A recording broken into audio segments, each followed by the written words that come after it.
Whenever you ready. So check it. I'm in Clinton Annex, right? I was in Clinton Annex, and I was like in this room, like this cell, so to speak. You know, it had a door though. It wasn't like a caged cell. And you know, I was in there by myself for a few days one time, and I was feeling like there was this like sadness. You know what I'm saying? Yeah. It was like this feeling that there was something missing. You know? Mm-hmm. And so I'm laying in my bunk, and you know, I'm trying to meditate, I'm trying to quiet my mind and shit like that. And what hit me was, you know, in '97, you know, my girlfriend at the time was pregnant, you know, and I wanted the baby, right? And she was afraid to tell her family because she thought her father was gonna flip. You know, she was still in school and stuff like that. I was 17 years old. I think she was like 16 or 15 at the time. And so she hid it from her father, and you know, I told my family because she started to show. You know, she was like maybe 4 months. So we was planning baby showers and all that. So she told her sister, her oldest sister, and you know, her sister was like helping her try to keep it under wraps. To make a long story short, you know, her sister had convinced her to have an abortion, right? In my mind, I already, you know, had it in my mind that he was gonna be a boy, I was gonna have a son, we was gonna be dressing alike, you know what I'm saying? Yeah, I feel you. My family was happy and excited because, you know, I was running wild, I was in the street, I was selling drugs, I was, you know, they thought that if I had a son, you know, I had a child, that I would start changing my life around, you know what I'm saying? Yeah, I feel you. So that was the hope for them, you know, I kind of thought the same thing. And so she went away one time with her sister for a few days, and, you know, when she came back, she was crying, you know what I'm saying? And you know, she had an abortion.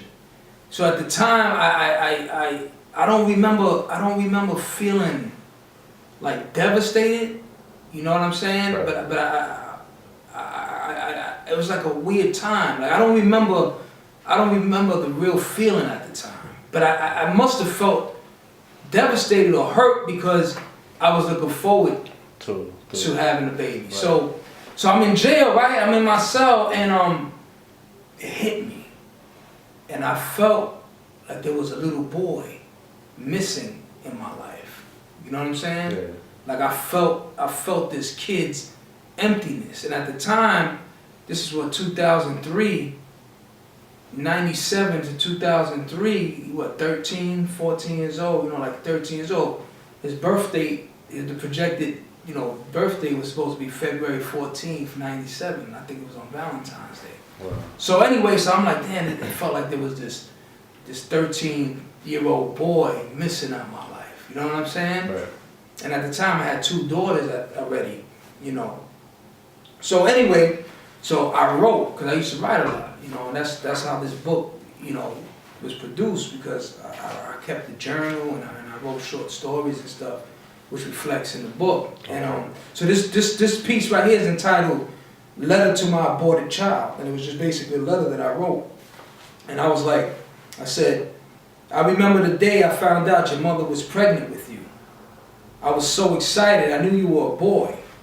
I envisioned us dressing alike, walking in the park together, teaching you how to play ball, ride a bike, play fight, how to fish, teaching you all kind of things you would like. I often wondered how you would look. And I always thought like me, of course. But the lines between your mother and I got crossed. Your mother was young and still in school. She was afraid of telling her family that she was pregnant with you. I was running around the streets, getting high, participating in illegal activities. My family was excited and thought that when you was born, or by you being born, that I would get my life together.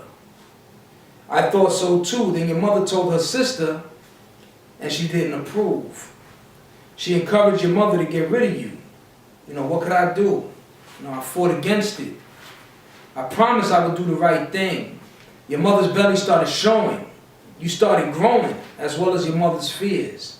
She thought your grandfather would disown her. 4 months had passed. I grew more excited. I knew once you were born, everyone would fall in love with you.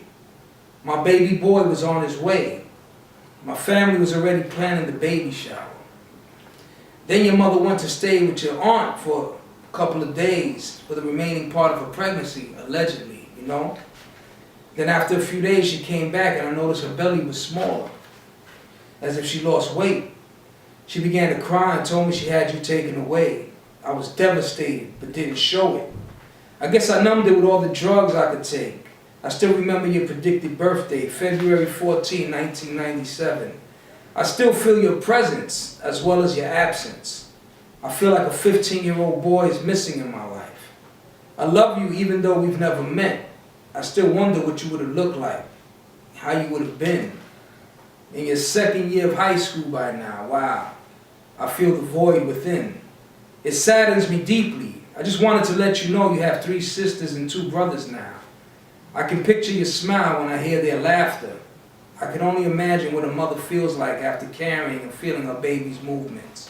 I miss you, baby boy. Love, Daddy. And I revised it, you know, when I published it. You know, when I published the book was last year, so, you know, it was written at the time, you know, when I had 2 daughters. But when I published it, you know, I revised it a little bit. And, so, you know, I got 5 kids now, you know what I mean? So, but it was that void, bereavement issues that a lot of us have that go unchecked, or people are not even aware that, you know, we lost a lot of people, man. We lost friends, right? We lost family. A lot of us grow up in broken homes, and we don't even realize that there's a void there. There's this emptiness that it's a spiritual void, man, that we try to fill with egos and images and clothing and women and drugs and whatever it is, not realizing that it's an emptiness that could only be filled by nourishing one's soul. You get what I'm saying? So, a